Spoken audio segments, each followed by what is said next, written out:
শুভ সূচনা করছেন শ্রী প্রতুল মুখোপাধ্যায়।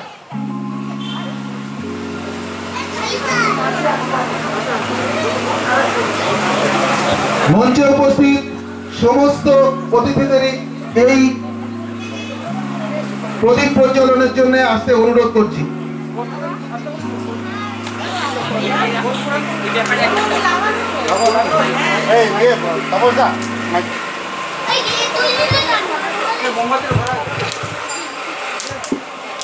নমস্কার। প্রদীপ প্রজ্বলনের মাধ্যমে সভার উদ্বোধনের আমন্ত্রণ জানানো হয়েছে আমাকে। এই ব্যাপারে আমি একটা পরামর্শ দিই। সেটা হচ্ছে যে আমরা আগুনটা জ্বালাবো এবং তার কিছুক্ষণ পরে কিন্তু একটা নিভিয়ে ফেলবো, রাখবেন। হ্যাঁ, 1 নম্বর। আর 2 নম্বর হচ্ছে কোনো অপরাধ হবে না, কিছু হবে না। আগুনটা আমরা জ্বালবো, পরে ওটা আপনারাই নিভিয়ে ফেলবেন।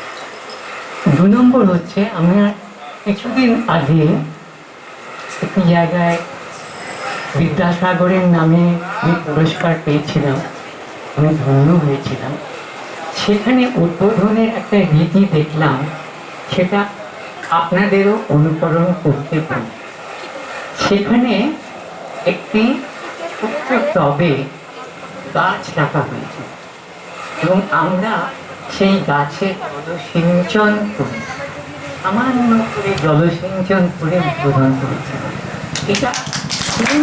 এটা খুব সুন্দর এবং এতে কোনো বিপদের ভয় নেই এবং এটা একটা কি বলবো, একটা বার্তা দেয় যে গাছ তোমাকে ভালোবাসে, গাছকে ভালোবাসে। এই কাজটা যদি আপনারা পরবর্তী কোনো সভাতে করেন, আমার মনে হয় এটা শুধু আপনাদের কাছে একটা পরামর্শ রইল।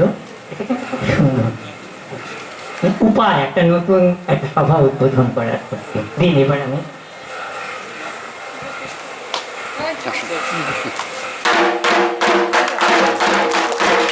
উপস্থিত আমাদের সমস্ত অতিথিরা একসঙ্গে প্রদীপ প্রজ্বলনে অংশগ্রহণ করছেন। উপস্থিত মাননীয় মন্ত্রী, খাদ্য ও খাদ্য সরবরাহ দপ্তরের মন্ত্রী রথীন ঘোষ মহাশয়, পৌর প্রশাসক নিমাই ঘোষ, প্রতুল মুখোপাধ্যায়, প্রসূন ভৌমিক, শঙ্কর রায়, সৌমিক রায়। আমরা উৎসাহিত, আমরা অনুপ্রাণিত। প্রতুলরা আমাদেরকে একটা উপদেশ দিয়েছেন। আমি উপদেশ বলবো না, এটা আদেশ। আগামী দিনে আমরা এটা করবই।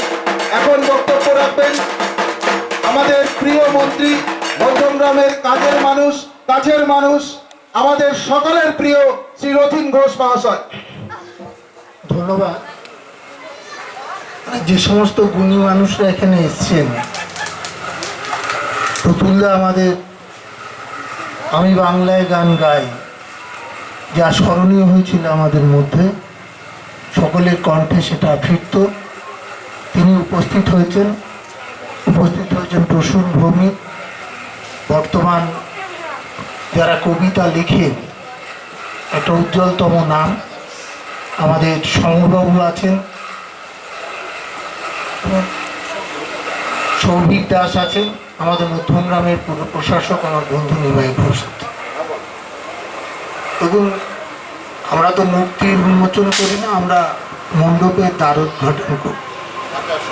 এবং প্রদীপ, যেটা প্রতুলদা বললেন কথাটা ঠিক, প্রদীপ প্রজ্বলিত আগুন অনেক সময় বিপদের কাজ হয়। তো সেই জন্য তিনি একটা পরামর্শ দিয়েছেন, পরামর্শটা ঠিক। এই গাছ আমাদের ভালোবাসে, আমরা গাছকে ভালোবাসি।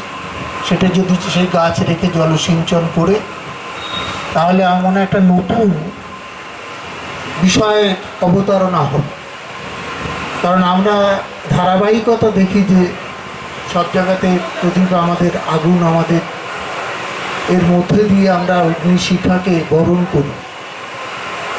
তা আমরা জানি যে আমাদের দেবী মায়ের মর্তে যখন আবাহন হয়, এটা মহালয়া পুণ্যতিথিতে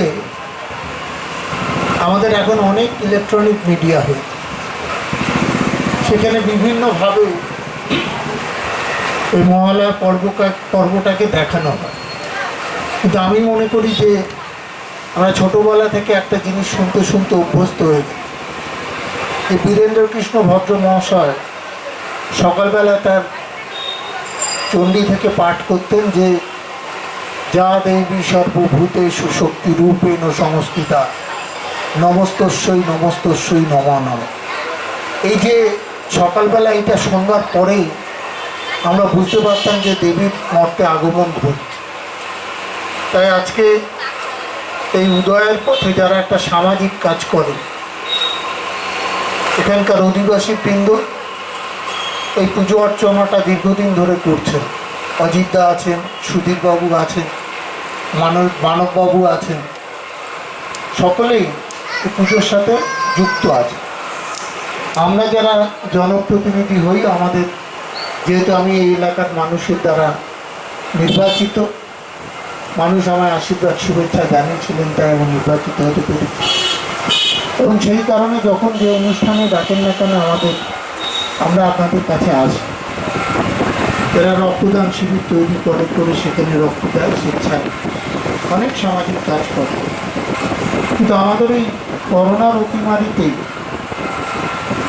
সকলের মুখে একটা আচ্ছাদন হয়েছে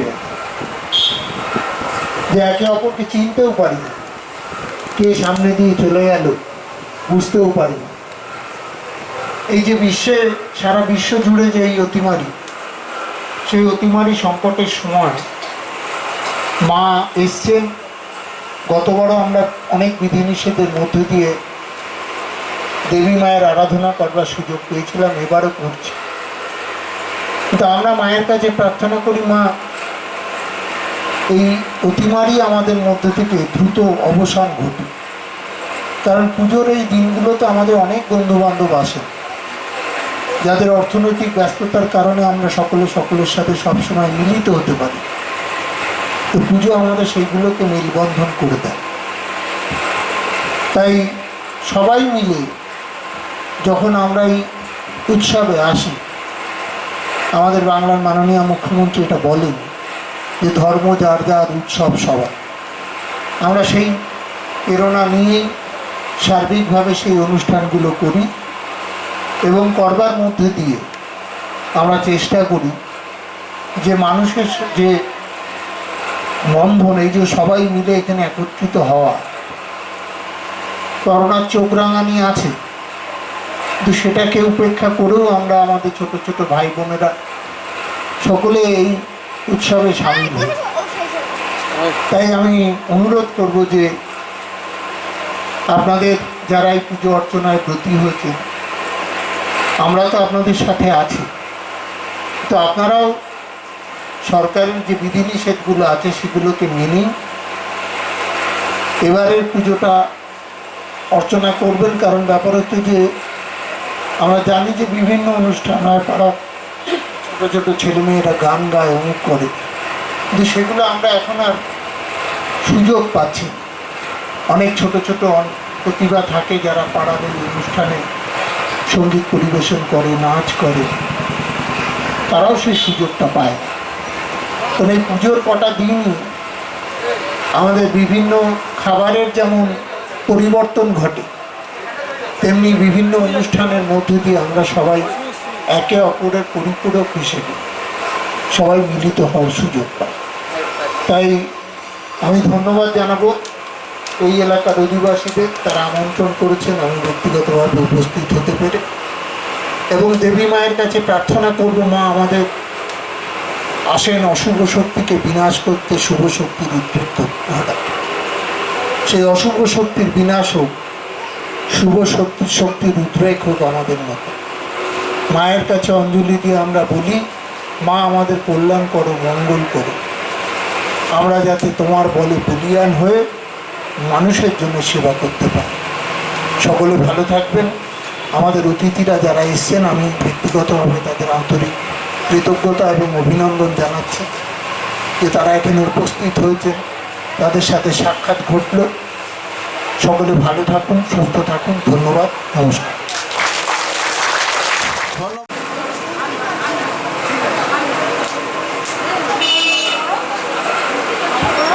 মঞ্চে আসছেন সবুজ বরণ বসু,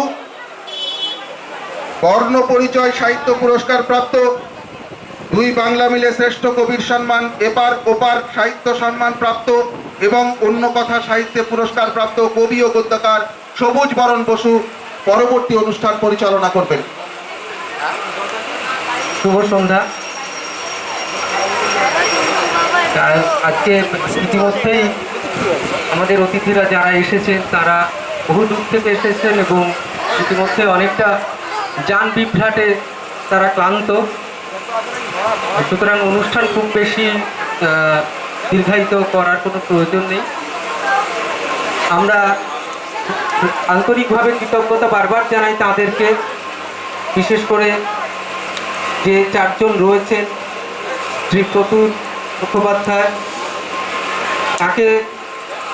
তার সম্পর্কে একটা কথা বলি, মানে তিনি হচ্ছেন আমাদের সবার দাদা। তিনি একবার আমাকে বলেছিলেন হাসতে হাসতে, এরকম সুরসিক মানুষ, সুগায়ক তো আপনারা জানেন, এরকম সুরসিক মানুষ খুব কম আমি পেয়েছি আমার জীবনে। তিনি আমাকে একবার বলেছিলেন, দেখো তোমার বাবাও কিন্তু আমার থেকে ছোট, তুমি আমাকে দাদা বলে ডাকো। তা প্রতুলদা এবং প্রসূন ভৌমিক তিনিও আমার দাদা, শঙ্করদা তিনিও আমার দাদা, আমার ভাতৃপ্রতিম সম্পর্ক, মানে তারা আমাকে ভাতৃপ্রতিম মনে করেন। তার এই স্নেহ পেয়ে আমি খুবই কৃতজ্ঞ। মঞ্চে আছে সৌভিক, তরুণ ছেলে, একটা সময় করোনার দ্বিতীয় অভিঘাতের সময় সকাল 6টা থেকে রাত্রি 2টো অবধি একটানা কাজ করে গিয়েছে এবং এ নিজে একা 160 জনের একটি দল বানিয়েছিল কোভিড সহায়তা সমন্বয় মঞ্চ, যারা উত্তরবঙ্গ থেকে পুরুলিয়া অবধি দাপিয়ে কাজ করেছে। রাত্রি 2টো 2:30টে অক্সিজেন নিয়ে, ওষুধ নিয়ে ছুটেছে।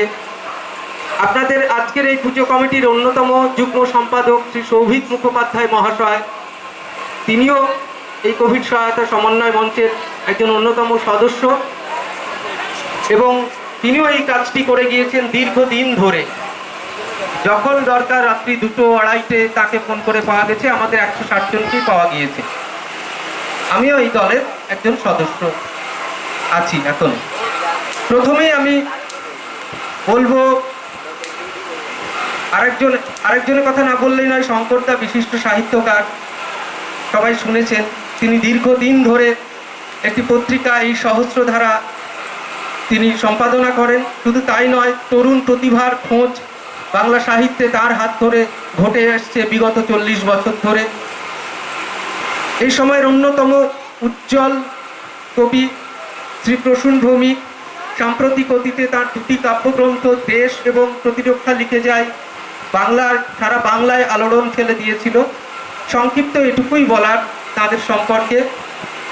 আর আমার খুব লজ্জা লাগছিল যখন আমার সম্পর্কে এই পুরস্কার ইত্যাদি এই কথাগুলো বলা হচ্ছিল, আমি খুবই লজ্জা পাচ্ছিলাম। এরকম গুণী মানুষদের সামনে এই কথাগুলো উচ্চারিত হওয়া মানে আমার কাছে মানে একটু বিড়ম্বনায় পড়া আর কি। আমি প্রথমেই বলবো, প্রতুলদাকে আমি যেরকম সবাই আর কি, সবার আকর্ষণ প্রতুলদার প্রতি, সবার প্রতি, সুতরাং সবার আকর্ষণ যার প্রতি তাকে আমি সবার শেষে আমি ডাকবো। আমি সবার প্রথমেই শঙ্করদাকে ডাকছি, শ্রী শঙ্কর রায় মহাশয়, তার কিছু অনুভব আমাদের জানানোর জন্য। শঙ্করদা।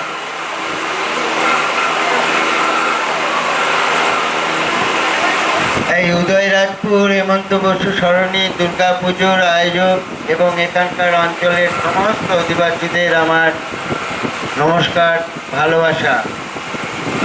এরকম একটা আনন্দের সন্ধে আজকে, কিন্তু আমরা যেভাবে বেঁচে আছি, এই কি হয় একটা অবস্থার মধ্যে দিয়ে অনেক দিন ধরে তো কাটিয়ে এলাম। গত বছরও পুজো গেছে, সব ছোটরা বড়দের কাছ থেকে বারবার জানতে চাইছে আমরা কি এবার বেরোতে পারবো। এবছরও ঠিক সেই রকমই উদ্বেগের ভেতর থেকে এখনো আমরা মুক্ত হইনি। এখনো আমাদের নিয়ম মেনে চলতে হবে। কোভিড পরিস্থিতির জন্য কিভাবে সতর্ক থাকতে হবে সেগুলো ছোটদেরও মনে রাখতে হবে, বড়দেরও মনে রাখতে হবে। কিন্তু তার মধ্যে দিয়েই আমাদের সেই উৎসব এলো বাঙালির কাছে যে উৎসব, বাঙালির সর্বশ্রেষ্ঠ পরিচয় আনন্দ উৎসব। এরকম একটা দিনে এইখানটায় কবি সবুজ বরণ বসু আমাদের এখানে ডেকেছেন। এখানে আসতে পেরে আমার নিজেকে খুব আনন্দ হচ্ছে। আপনাদের মধ্যে আসতে পারার জন্য খুব আনন্দ হচ্ছে। বেশি কিছু তো বলার নেই, আপনারা সবাই ভালো থাকুন, এইটুকুই বলার। একটি কথা আমি এর সঙ্গে যুক্ত করতে চাই, একটু গভীরভাবে এই কথাটি বলতে চাই। আমাদের মধ্যে বসে আছেন গণগায়ক প্রতুল মুখোপাধ্যায়। প্রতুলদা বঙ্গবিভূষণ সম্মানে ভূষিত হয়েছিলেন 2013 সালে, এবং বিভিন্ন এই সমস্ত তার জীবনের এই 26শে সেপ্টেম্বর, এই যে আজ থেকে দিন 15 আগে বিদ্যাসাগর বিশ্ববিদ্যালয় আমাদের প্রিয় নলিনীদাকে, প্রতুলদাকে এবং একজন প্রাচীন ইতিহাসবিদ তিনি অন্নপূর্ণা দেবী, এই তিনজনকে বিদ্যাসাগর পুরস্কারে ভূষিত করেছেন প্রতুলদাকে। এইগুলো একটা খবর, কিন্তু আমি এইরকম একটা মঞ্চ থেকেই আপনাদের একটু অবাক লাগতে পারে একটা প্রস্তাব আমি এখানেই রেখে যাচ্ছি আজকে। আমাদের বাংলার সমস্ত ছাত্রছাত্রীদের কাছে আমি বাংলায় গান গাই এইটি কবিতা হিসেবে পাঠ্যপুস্তকে অন্তর্ভুক্ত করার জন্য এক সময় আমি যথাযোগ্য জায়গাতে কথা বলেছি, কাজ হয়নি।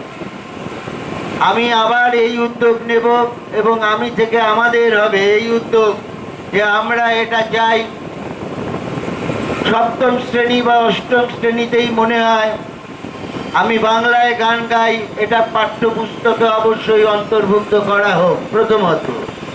এবং আমি এটা যখন ফেসবুকে দিয়েছি তখন খড়গপুর থেকে কবি প্রদীপ মুখোপাধ্যায় আমায় বললেন যে আমিও তো চেয়েছি এটা পাঠ্যপুস্তকে অন্তর্ভুক্ত হোক, আমি চেয়েছি এটা বাংলার প্রতিটি স্কুলে, সরকারি স্কুল এবং বেসরকারি স্কুলে প্রার্থনা সঙ্গীত হোক।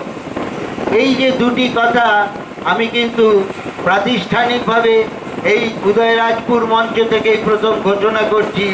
এই উদ্যোগ আমি কিন্তু অত্যন্ত সক্রিয়ভাবে চালিয়ে যাব জনমত সৃষ্টি করার জন্য। পাঠ্যপুস্তকে অন্তর্ভুক্ত করা হোক আমি বাংলায় গান গাই, প্রতিটি স্কুল সরকারি এবং বেসরকারি প্রার্থনা সঙ্গীত করা হোক আমি বাংলায় গান গাই। আমাদের সেই গায়ক আজ এখানে আপনাদের পাড়ায় এসেছে, 50 বছর পরে শিশুরা বড় হয়ে শুনবে আমাদের পাড়ায় প্রতুল মুখোপাধ্যায় এসেছিলেন। যেভাবে আমার মা বলে আমি একবার নেতাজিকে দেখেছিলাম, এমনই মূল্যবান স্মৃতি আজকে সন্ধ্যায় আপনারা উপভোগ করুন যতটুকু তাকে পান। নমস্কার।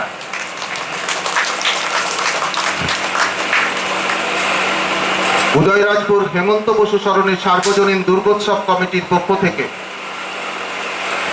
শঙ্কর রায় মহাশয়কে ধন্যবাদ, এবং তার দাবির পক্ষে আমরা সবাই আছি, আমরা সবাই এই দাবি রাখবো।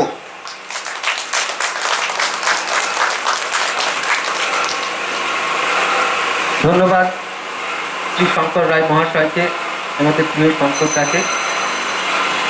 আমি যাব এরপরে প্রসূনদার কাছে, কিন্তু তার আগে একটি সংক্ষিপ্ত অনুভূতি এই প্রজন্মের তরুণ সৌভিক রাজের কাছ থেকে আমি পেতে চাই, এই দুর্গোৎসব কমিটি পেতে চায়। সৌভিক, তুমি কিছু তোমার অনুভূতি বল। ওটা আছে? হ্যাঁ, হ্যালো, প্রথমেই যারা বসে রয়েছেন মঞ্চে সবাই আমার অগ্রজ, তাদের সকলকে আমার প্রণাম। যারা শুনছেন তাদের সকলকে সশ্রদ্ধ সম্ভাষণ জানাই। অনেকটা রাতই হয়ে গিয়েছে বলা যায়, অনেক দূর থেকে আমরা আসছি, একটু রাস্তার গোলযোগ ছিল, তাই আপনাদের এতক্ষণ হয়তো বসে থাকতে হয়েছে। স্যার বলবেন, শুনবেন, বাকিরা বলবেন। আমার মনে হয়েছে বড্ড আমি বেমানা এইখানটা। তার কারণ হলো প্রায় 1/3 বয়স আমার গতকাল জন্মদিন ছিল, আমি 25 ছুঁয়েছি। দেখলে হয়তো বেশি মনে হয়, কারণ কি বলতে পারবো না। দ্বিতীয় কথা হলো যার জন্য আসা, স্যার আমার সমস্ত পরিচয় দিলেন, আসল পরিচয়টা দেননি। উনি শিক্ষক, আমি ছাত্র। এইটা আমাদের সবচেয়ে, আমার মনে হয় আজকের পৃথিবীতে সবচেয়ে বড় সম্পর্ক। দ্বিতীয় কথা হলো আমি লিখি, মানে এমএসসি শেষ হওয়ার পর থেকে করোনা শুরু হয়েছে, কি করব চেষ্টা করছি পরীক্ষা দেওয়ার, মাঝপথে লিখি, দু একটি বইও বেরিয়েছে, প্রবন্ধ লিখি। এবার সেই হিসেবে কয়েকটা ছোট বড় পত্রিকার সঙ্গে আমার আলো। একদিন খুব মনে হলো, একদিকে রাজ্যে নির্বাচন চলছে, আরেকদিকে করোনা বাড়ছে, সবাই কাঁদছে দেখতে পাচ্ছি ফেসবুকে, যে লিডস চাইছে। তখন আমার মনে হয়েছিল কিছু করা দরকার। এবার আমার যারা পরিচিত তাদের মোটামুটি 12 থেকে 13 জনকে আমি একটা ভয়েস নোট পাঠাই হোয়াটসঅ্যাপ, যে আমাদের এবার কিছু করা উচিত। এবার সৌভাগ্যক্রমে সেই 12-13 জন এই রাজ্যে 12-13 দিকে রয়েছে। তার ফলে কি হয়, খুব চট করেই বেশ কিছু লোক আমরা পেয়ে যাই, এবং তারপর তৈরি হয় কোভিড সহায়তা সমন্বয় মঞ্চ, যে কথাটা স্যার বলছিল, যে জন্য আমাকে এখানে ডাকা। এবং তারপর আমরা কাজ শুরু করি, আমরা ভাগ করে নিই কীভাবে কোন দিকটাকে করব। এবং মানে অত্যন্ত কী বলবো, খুশি যে সমাজের সর্বস্তরের মানুষ আমাদের সাহায্য করছে। সাধারণ সবজিওয়ালা থেকে শুরু করে, হয়তো সদ্য সম্প্রতি আমার মনে আছে ডেবরার একটি ঘটনায় অক্সিজেন পাচ্ছিলাম, আমি হুমায়ুনবাবুকে ফোন করেছি বাধ্য হয়ে, আর কোনো উপায় নেই, কোনোভাবে আমরা কেউ লিড দিতে পারছি না। উনি সাথে সাথে আমাকে ওনাদের ওখানকার এক সাবঅর্ডিনেটের নাম্বার দিলেন, বলে দিয়ে ব্যবস্থা করে দেবো। 10 মিনিটের মধ্যে খোঁজ নিয়ে জানতে পারলাম যে বাড়িতে পৌঁছানোর কথা সেই বাড়িতে পৌঁছে গেছে। একটা কথা খুব, মানে আমরা তো কোনো রঙের ভলেন্টিয়ার নই, কোনো রঙের স্বেচ্ছাসেবক নই, আমরা সাধারণ হিসেবে এসেছিলাম, সাধারণের মধ্যে কাজ করে সাধারণের মধ্যে মিলিয়ে যাবো। এই প্রাতিষ্ঠানিকতা বা এরকম কিছু তৈরি, এই কোনো ইচ্ছাই আমার ছিল না, কিন্তু আমরা চেষ্টা করেছি একটা সময়ের দলিল তৈরি করার। এই সময় যারা কাজ করেছে তাদের অভিজ্ঞতা নিয়ে একটা বই খুব সম্প্রতি বেরোচ্ছে, সেটা প্রথমে ডিজিটাল ভার্সানে বেরোবে, এবং তারপর ওটা আরও বৃহৎ আকারে বের করার একটা চেষ্টা করছে। এটাই বলার, তৃতীয় ঢেউ যে কোনো সময় এসে পড়বে, সবাই সাবধানে থাকবেন। এখানে সবাই প্রায় মাস্ক পরে রয়েছে, ওটা করবেন। ওটা করলে একটা সুবিধা হবে, আমাদের পরের বার থাকতে কম হবে। আমরা প্রায় 77-78টা রাত টানা জেগেছি। আমি জানি স্যার অসুস্থ, বাড়িতে অসুস্থ, অ্যাক্সিডেন্ট হয়েছে। এখন হয়তো অনেকে জানছেন যে ওনার অ্যাক্সিডেন্ট হয়েছিল, কিন্তু দিন রাত খেটে গিয়েছেন। এই খেটে গিয়েছেন বলেই আমরা এই আশ্বিনে পৌঁছেছি, সকলে আনন্দ করছি। এইরকম যেন যার জীবনে যতটা সর্বশক্তিমান ধার্য করেছেন আয়ু, সেই প্রত্যেকটা আশ্বিন যেন আমরা উপভোগ করতে পারি। সবাই ভালো থাকবেন, আমার এইটুকুই বলা। অনেক ধন্যবাদ সৌভিককে। সৌভিকের লেখার একটা বিশেষত্ব আছে, সে বিশেষ করে খাবার নিয়ে লিখতে ভালোবাসে। কালকে একটা বই বেরিয়েছে পাক পাঁচালী, সেখানে বেগুন বিরিঞ্চি থেকে শুরু করে যে অদ্ভুত অদ্ভুত খাবারের সব রেসিপি, এবং সেই খাবারগুলো ইতিহাসে কীভাবে উল্লেখিত হয়েছে সে সমস্ত কিছু আছে সেখানে। আর এবার আমি আমাদের শ্রদ্ধেয় কবি, চিন্তাবিদ এবং গণ আন্দোলনের সামনে থেকে লড়াই করা মানুষ শ্রী প্রসূন ভৌমিক মহাশয়কে অনুরোধ করব তাকে, এবং তিনি যদি একটি কবিতা পাঠ করেন সঙ্গে থাকলে, তাহলে আমরা খুবই আনন্দ পাব।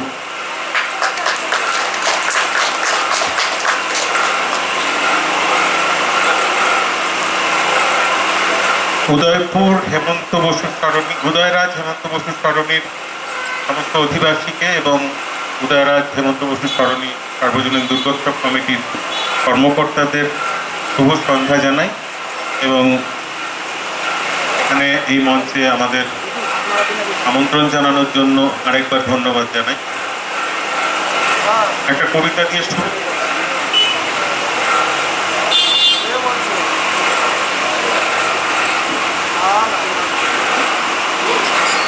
রাস্তার দুধারে ওই যে কাশবন, মেঘে মেঘে তুলোর শরৎ, লং ড্রাইভ যাত্রাপথে গাড়ি যদি থামিয়ে একবার কাছে যাওয়া যায়, তবে দেখা যাবে একটা ছোট্ট মেয়ে ঘন সাদা কাশের আড়ালে মুখ ডুবিয়ে আচার খাচ্ছে। বাবুই বাবুই বলে ওকে ডাকলে মুখ তুলে তাকাবে ও। তখন দেখবেন ওকে কপালে তৃতীয় চোখ দেখে হঠাৎ প্রণাম করে বসবেন না যেন। ও আমার মেয়ে হয়, আপনারও মেয়ের মতোই। অনেকের কাছে দুর্গা দুর্গতি নাশিনী, অসুর বিনাশিনী, এই ধারণার প্রবর্তন হয়েছে অকাল বোধনের পর থেকে, যখন যুদ্ধের সম্মতি আদায়ের জন্য দুর্গাকে পূজা করেন রামচন্দ্র। কিন্তু বাংলায় যে দুর্গার কনসেপ্ট বা ধারণা, সেটা সম্পূর্ণ মেয়ের বাপের বাড়ি আসার, উমার বাপের বাড়ি আসার কথা।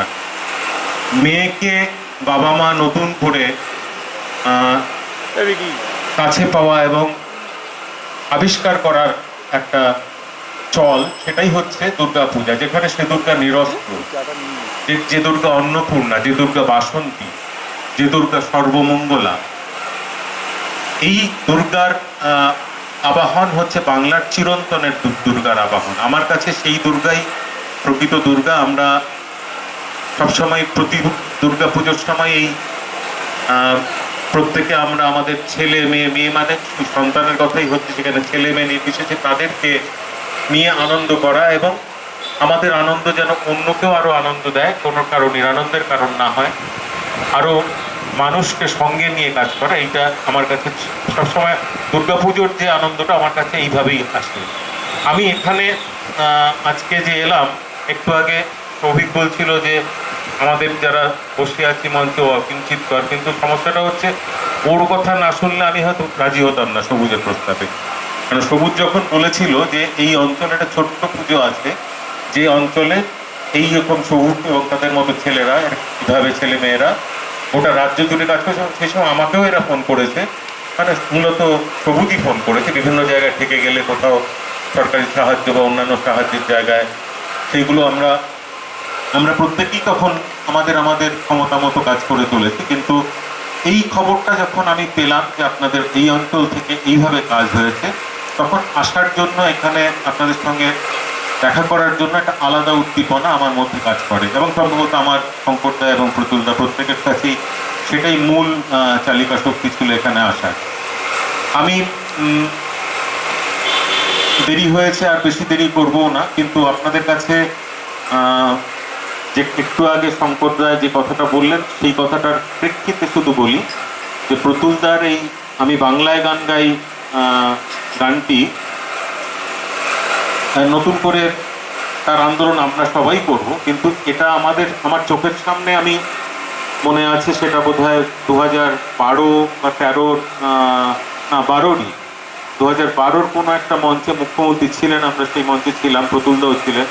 মুখ্যমন্ত্রী তখন বলছেন যে এটা বাংলার জাতীয় গান, এবং তার বাইরে আমি জানি প্রতুলদার এই গান পরবর্তীকালে রাইটার্সে এবং নবান্নের লিফটে যে গানগুলো বাজে, যে স্পেশাল লিফটগুলোতে বা এমনি সাধারণ লিফটগুলোতে যে গানগুলো বাজে, তার মধ্যে লুপের মধ্যে আছে আমি বাংলায় গান গাই, এই গানটা আছে।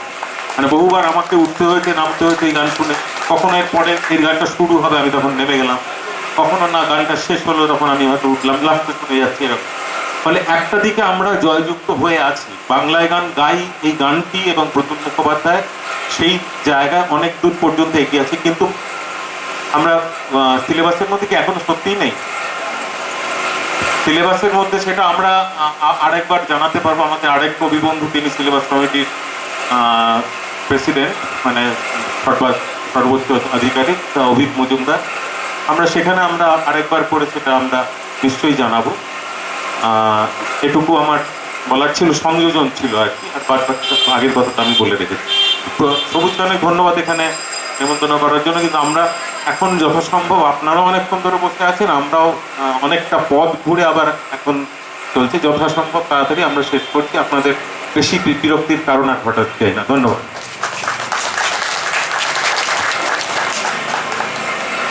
ধন্যবাদ কবি শ্রী প্রসূন ভৌমিক মহাশয়কে। তিনি শুধু কবি নন, একই সঙ্গে আরেকটি তথ্য দিই, পশ্চিমবঙ্গ শিশু সুরক্ষা আয়োগ অর্থাৎ চাইল্ড রাইটস প্রোটেকশন যে কমিটি আছে ওয়েস্ট বেঙ্গলে, সেই কেন্দ্রীয় কমিটির সদস্য তিনি, কমিশন, সেই কমিশনের সদস্য তিনি। শুধু সদস্য নন, যেখানেই কোনো মানে শিশু কেন্দ্রিক কোনো অসুবিধা হয় তাকে সরাসরি আপনারা হোয়াটসঅ্যাপ করতে পারেন বা ফোন করতে পারেন। তারা অত্যন্ত গুরুত্বের সঙ্গে, আমি নিজেও দেখেছি, এই সমস্যাগুলি তারা মেটান। আমি প্রসূনদাকে একবার অনুরোধ করবো না, হোয়াটসঅ্যাপ নাম্বার যেটা আছে একটা নাম্বার আপনারা মানে লিখে রাখবেন, 9836 300 9836 এটা হচ্ছে হোয়াটসঅ্যাপ নাম্বার, হেল্পলাইন। এখানে ফোন করবেন না অনুগ্রহ করে, কিন্তু শিশু সংক্রান্ত যে কোনো অসুবিধা, ধরা যাক সে অত্যাচারিত হচ্ছে বাড়িতে বা স্কুলে, তার পড়াশোনার কোনো সমস্যা হচ্ছে, সে ভর্তি হতে অসুবিধা হচ্ছে, তার ছেলে মেয়ে নির্বিশেষে কোনো শিশুর ওপরে, 18 বছরের নিচের কোনো শিশুর ওপরে যৌন নির্যাতন হচ্ছে, স্বাস্থ্যের ব্যাপারে কোনো জায়গায় সমস্যা হচ্ছে, সমস্ত ক্ষেত্রে 9836 300 এই নাম্বারে আপনারা হোয়াটসঅ্যাপ করে 300 এখানে হোয়াটসঅ্যাপ করে আপনারা লিখিতভাবেও জানাতে পারেন, কোনো ভিডিও থাকলে সেটা দিয়ে প্রামাণ্য কিছু দিয়ে জানাতে পারেন, নিজের নাম গোপন রাখতে পারেন, পাশের বাড়িতে কেউ অত্যাচার হচ্ছে তার খবর দিতে পারেন, কোনো বাচ্চা তার বন্ধুর অত্যাচার করতে বা কোনো সমস্যা হচ্ছে সেটা জানাতে পারেন। এই নাম্বারে সবসময়, মানে হয়তো তখনই রেজাল্ট পাবেন না, কিন্তু আমরা টেক আপ করে নিই সঙ্গে সঙ্গে। অনেক ধন্যবাদ। এবার আমার সৌভাগ্য হচ্ছে এই নামটি উচ্চারণ করবার। আমি তাই মনে করি শ্রী প্রতুল মুখোপাধ্যায়, তার সম্পর্কে তো কোনো কথাই, আমার মতন ক্ষুদ্র মানুষের পক্ষে তার সম্পর্কে কোনো কথা বলাটাই একটা ধৃষ্টতার পরিচয়। তিনি নিজেই নিজের কীর্তিতে অসামান্য, আর নতুন করে বলার অপেক্ষা রাখে না। আমি প্রতুলদাকে অনুরোধ করছি কিছু বলবার জন্যে। আর প্রতুলদা তো সুরেই থাকেন সবসময়, বলার মধ্যেই সুর আসবে আমরা আশা রাখি।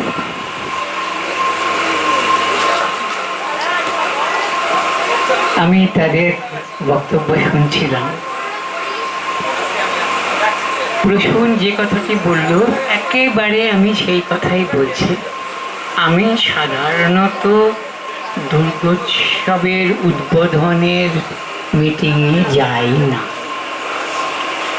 আমি খুব একটা যে ভক্ত তাও নই। আমি মানুষকে ভালোবাসি, মানুষকেই ভক্তি করি। সুতরাং আমি বলি, যারা দুর্গার ভক্ত তাদের প্রতি আমার শ্রদ্ধা জানাচ্ছি, কিন্তু আমি সেখানে যাই না। আমি সেখানে এসছি, তার কারণ হচ্ছে যারা এই কোভিডে বিপন্ন মানুষদের সহায়তা করবার জন্য কাজ করেছেন, তাদের বেশ কিছু মানুষ এখানে ছিলেন। তারা এই দুর্গোৎসব কমিটির সঙ্গে যুক্ত। এই অনুষ্ঠানে তারা আসবেন। আমি সেদিক থেকে তো কিছু করতে পারিনি। আমার পরের প্রজন্মের মানুষেরা, তারা যে সেবার কাজ করেছেন, সেবা প্রতি তাদের নিজের চোখে দেখব বলে তাদের প্রতি আমার ভালোবাসা, শুধু ভালোবাসা নয়, একেবারে পরিষ্কার করে বলছি, তাদের প্রতি আমার শ্রদ্ধা জানাতে আমি এসেছি। যারা মানুষকে ভালোবাসেন, মানুষের বিপদে নিজেদের বিপদের কথা ভুলে যান এবং যে কোনো রকমের অসুবিধা হতে পারে জেনেও এগিয়ে আসেন, তাদের প্রতি একেবারে সরাসরি শ্রদ্ধা জানাতে পারবো, এই আশা করেই আমি এখানে এসেছি। এখানে আসার জন্যে আমি সম্প্রতি 80তে পা দিয়েছি। বুঝতেই পারছেন, এসব ব্যাপারে রাজি হওয়ার জন্য বাড়ির থেকেও বকুনি খেয়েছি। তুমি কেন এরকম করে যাও এই বয়সে, এরকম বকুনি খাওয়া সত্ত্বেও আমি এসেছি। এদের দেখবো বলে, এদের একটু ছোবো বলে। এরা এরকম অনেকেই আছেন, কিন্তু এদের দুজনকে ধরে নিচ্ছে তাদের প্রতিনিধি। এই প্রতিনিধিদের একটু ছোঁবো, কোভিড বিধি মেনে নিয়ে কনুই দিয়ে ছুটে হয়, তার বেশ আমি কনুই দিয়ে ছুটছি, কিন্তু কিন্তু এদের ছোঁব, এদের ছোঁবার জন্যে এখানে এসেছি। বাড়িতে যাব, বাড়িতে গিয়েও বকুনি খাবো, রাত্রি হবে, কিন্তু সেটা পরোয়া করবো না অন্তত একদিনের জন্য। এসব মানুষের পাশে আমি দাঁড়িয়েছি। এরা দুজনেই আমার থেকে অনেক লম্বা, ছবিটা খুব ভালো উঠবে না বা মজার লাগবে হয়তো, তাতে আমার কিছু আসে যায় না। আমি এদের জন্য এসেছি, সেটা বলবার জন্যই আমি মাইকটা নিয়েছি। নমস্কার। এক জায়গায় বললাম, তারপরে গানও করলাম, তারপরে বলি আপনার বক্তব্যটা কিন্তু দারুণ ভালো হয়েছিল, কিন্তু সেটা তো তোমরা মনে রাখবে না, তোমরা তো খালি বলবে ভাই আমি বাংলায় গান গাইটা করুন, এই বলে। এমনি এটা একটা বিপদ হয়ে গেছে আর কি, মানে যাই কিছু করি ওই গান চাপা দিতে হয়, গান চাপা দিলে ঠিক রেস্টটা ঠিক মতন থাকে না কোনো কথা বলার, তবু করতে হয়, উপায় নেই। আজকে কি কোনো ঢাকি এসেছেন? ঢাকিকে ডেকে নিন।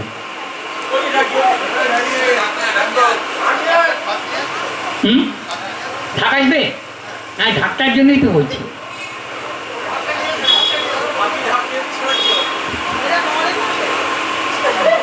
অনেক দেরি হলে ছেড়ে দিন।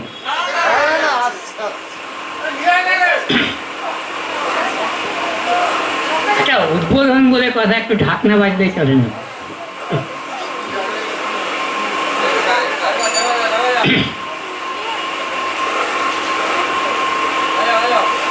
আমি একটা কবিতায় সুর দিয়েছিলাম, আগে শুনে নিন, তারটা শুনে নিন, তারপর বাজাবেন না। আমি একটা কবিতায় সুর দিয়েছিলাম, সেটি শঙ্খ ঘোষের কবিতা। কবিতাটির নাম ঢাক। তাতে কবি বলছেন যে আমাদের মনের মধ্যে অনেক দুঃখ, গোপন ঢেউ,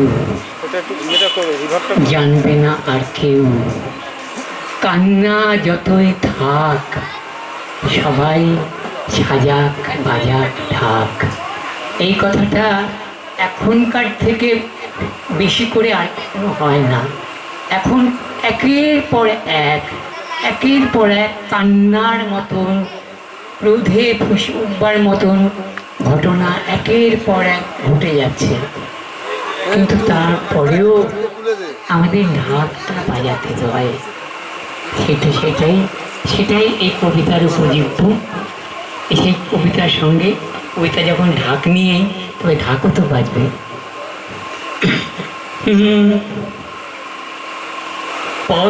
পথ ছিল না আর তবু কদম কদম ভাই, পথ ছিল না আর তবু কদম কদম ভাই, স্বস্তি ছিল না তবু যখন তখন গায়, স্বস্তি ছিল না তবু যখন তখন গায়, স্বস্তি ছিল না তবু যখন তখন গায়, স্বস্তি ছিল না তবু যখন তখন গায়। দুঃখ গোপন জানবে না আর কেউ, দুঃখ গোপন জানবে না আর কেউ, দুঃখ গোপন ঢেউ জানবে না আর কেউ, দুঃখ গোপন ঢেউ জানবে না আর কেউ, কান্না যতই থাক সবাই সাজাক বাজাক ঢাক, কান্না যতই থাক সবাই সাজাক বাজাক ঢাক, কান্না যতই থাক সবাই সাজাক বাজাক ঢাক, কান্না যতই থাক সবাই সাজাক বাজাক ঢাক, কান্না যতই থাক সবাই সাজাক বাজাক ঢাক। অনেক নমস্কার। কিরকম লাগলো আমার সঙ্গে ঢাক বাজাতে?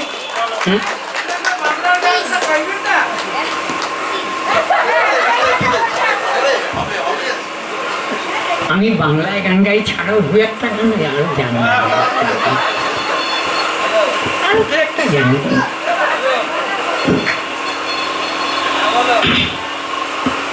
আর এই যে শিবাব্রতী, এদের জন্য একটা গান গাই, তারপরে বাংলায় গান গাইয়ে 4 লাইন গাইব, গিয়ে পালিয়ে। ওটা সব জায়গায় ইউটিউবে আমার গলায় আরো 150 জনের গলা শুনবে।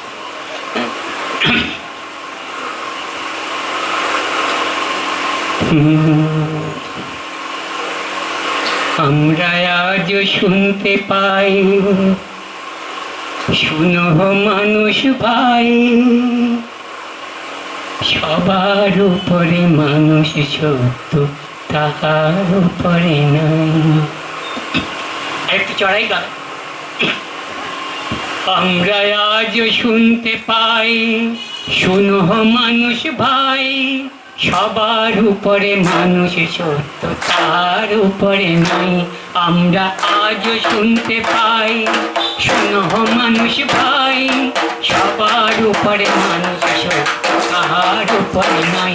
তাই গাই একতান মানুষের জয় গান, তাই গাই একতান মানুষের জয় গান।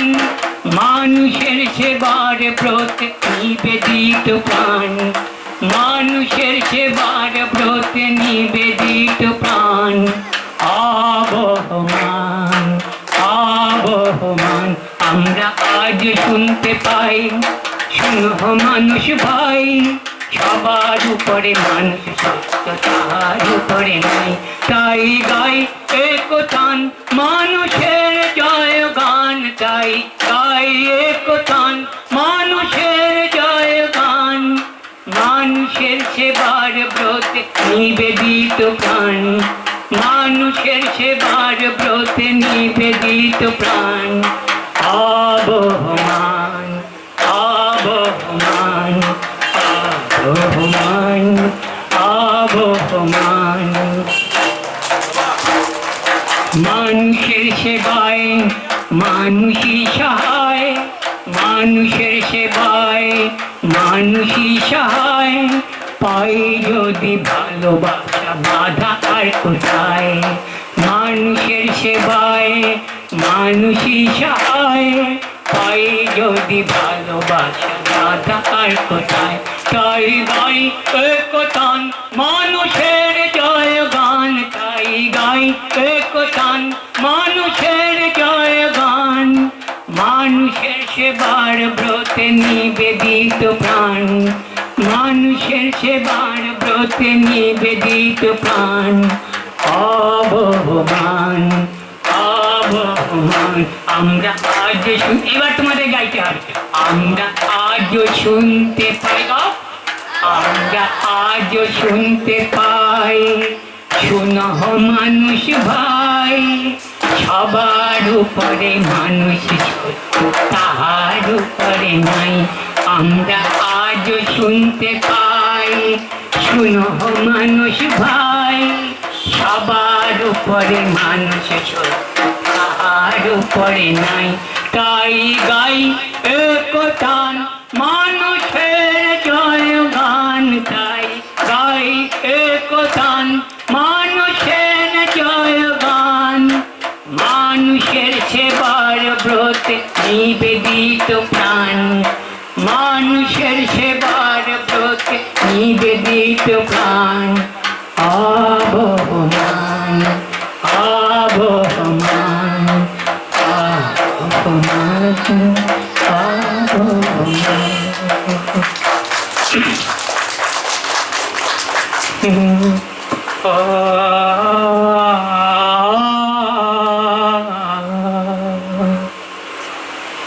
আমি বাংলায় গান গাই, আমি বাংলার গান গাই। আমি আমার আমি কে চিরদিন এই বাংলায় খুঁজে পাই। আমি বাংলায় গান গাই, আমি বাংলার গান গাই। আমি আমার আমি কে চিরদিন এই বাংলায় খুঁজে পাই। আমি বাংলায় দেখি স্বপ্ন, আমি বাংলায় বাঁধি সুর। আমি এই বাংলার মায়া ভরা পথ পথে হেঁটেছি এতটা দূর। বাংলায় আমার জীবনানন্দ, বাংলা প্রাণের সুখ। আমি একবার দেখি, বারবার দেখি, দেখি বাংলার মুখ।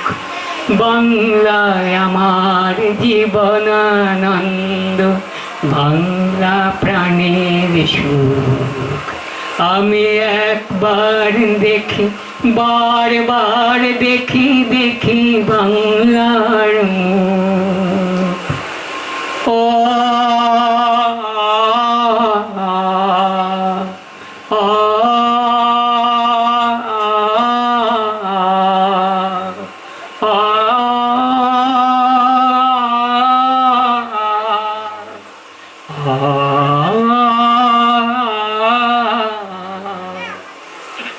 আমি বাংলায় ভালোবাসি, আমি বাংলাকে ভালোবাসি।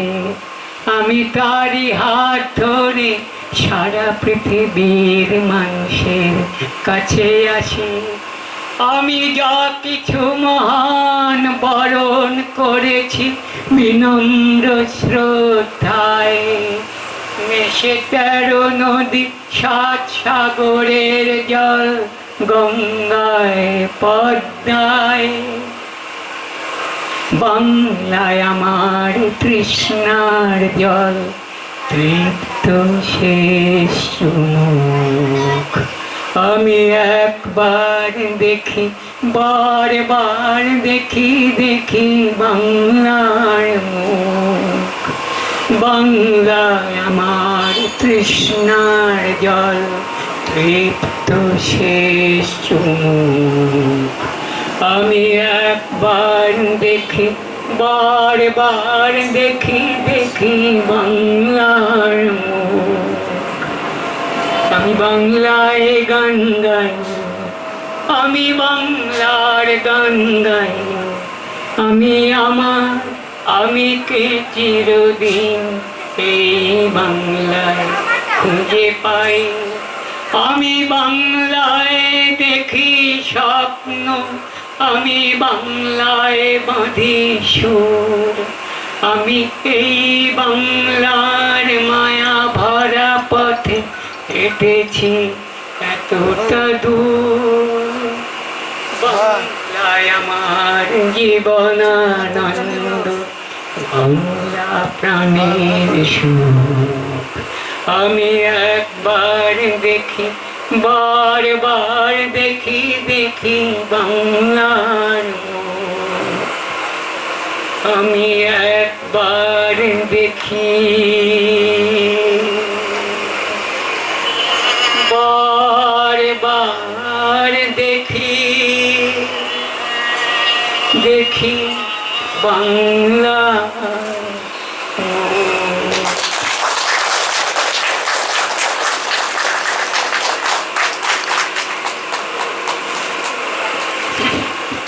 রূপিণী, শান্তি রূপিণী না ভেবে মাকে তো নিজের মেয়ে বলে ভাবি। হ্যাঁ, তা তাদের সকালবেলা উঠে কি খাবে, সন্ধ্যেবেলা কি খাবে, তার ব্যবস্থা করি। তো সেই দিকে ভাবলে আপনারা যখন সিঁদুর খেলা খেলেন, তখন মায়ের কথা ভেবে এই করোনার মধ্যে এসছে তো প্রত্যেককে একটা করে মাস্ক পরিয়ে দেবেন। হ্যাঁ, এই মাস্ক পরাটা সবারই দরকার। দুর্গাই বা কেন মাস্ক পরবে না? হ্যাঁ, তো আমাদেরই যদি আপনার লোকই হয়, আপনার লোককে তারও একটা মাস্ক পরা উচিত। আর সবাই দেখতে আসছে তখন না মাস্কটা না হয় খুলেই রাখেন, কিন্তু যাওয়ার আগে সবাই একটা করে মাস্ক পরিয়ে দেবেন, বাইরে যাচ্ছে তো।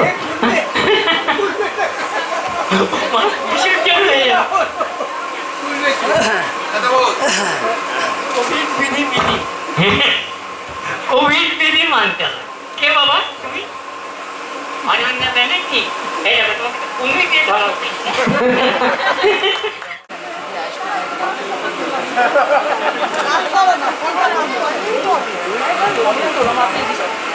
এই স্বপ্না, এই স্বপ্না,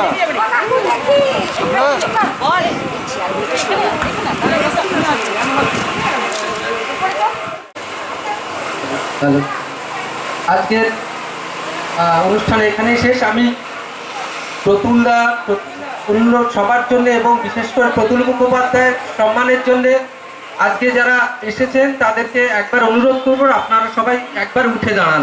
এত সুন্দর গান গেয়েছেন। 80 বছর বয়স তার, কিছুদিন আগেই তার পেসমেকার বসেছে। সেই মানুষটি আজ এত দূর, এত রাত্রি অবধি এসেছেন এত দূর থেকে।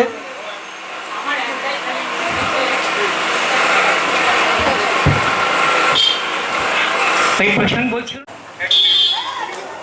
খুব তাড়াতাড়ি যেন ব্যাপারটা আর কি শেষ হয়, এত দূর ফিরবেন তো। হ্যাঁ, কবিতা পড়বে, গান শুনবে, মিউজিক শুনবে, বই পড়বে, বই পড়াটা খুব খুব মজা আছে।